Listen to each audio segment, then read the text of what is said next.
All right, kids. Shiloh Chapter 9. I can't move. Seems as if the sky's swirling around above me, tree branches going every which way. Ma's face even looks different from down on the ground. Shiloh, of course, goes right over, tail wagging, but all the steam's gone out of me. How long have you had this dog up here? She asks, not one trace of smile on her face. I sit up real slow and swallow. About a week, I guess. You've had Judd's dog up here a week, and you told him you didn't know where it was? Didn't say I didn't know. He asked, had I seen him, and I said I hadn't seen him in our yard. That much was true. Ma comes around to the trunk of the pine tree, unfastens the wire that holds the fencing closed, and lets herself in. She crouches down in the soft pine needles, and Shiloh starts leaping up on her with his front paws, licking at her face.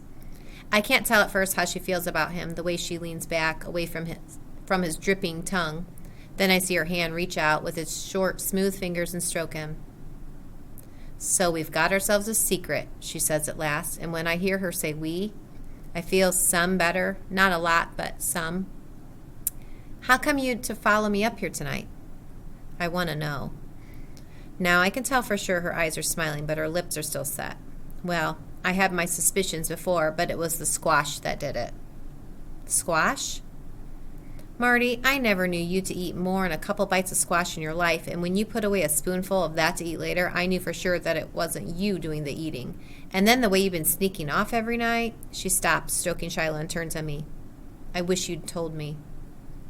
Figured you'd make me give him back. This dog don't belong to you. Mine more than Judd's, I say hotly. He only paid money for him. I'm the one who loves him.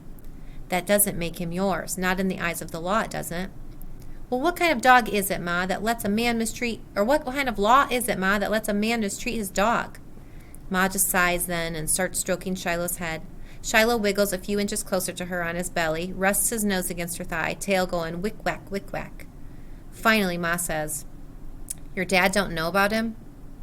I shake my head, more silence. Then she says, I never kept a secret from your dad in the 14 years we've been married. You ain't going to tell him. Marty, I've got to. He ever finds out about this dog and knows I knew but didn't tell him? How could he trust me? If I keep this one secret from him, he'll think maybe there were more. He'll make me give him back to Judd, Ma. I could hear my voice shaking now. You know he will. What else can we do? I feel hot tears in my eyes now and try to keep them from spilling out. I turn my head till they go away. Judd Travers ever comes here to get his dog, he'll have to fight me to get it. Marty, listen, Ma, just for one night. Promise you won't tell Dad so I can figure out something. Can tell she's thinking on it. You aren't fixing to run off with this dog, are you? Marty, don't you ever run away from a problem. I don't answer because that's the very thing that crossed my mind. I can't promise not to tell your dad tonight if you can't promise not to run off. I won't run off, I say. Then I won't tell him tonight. Or in the morning, neither, I add. I gotta have at least one day to think. Don't know what good it will do, though. Have already thought till my brains are dry. Ma puts out both hands now and scratches behind Shiloh's ears, and he licks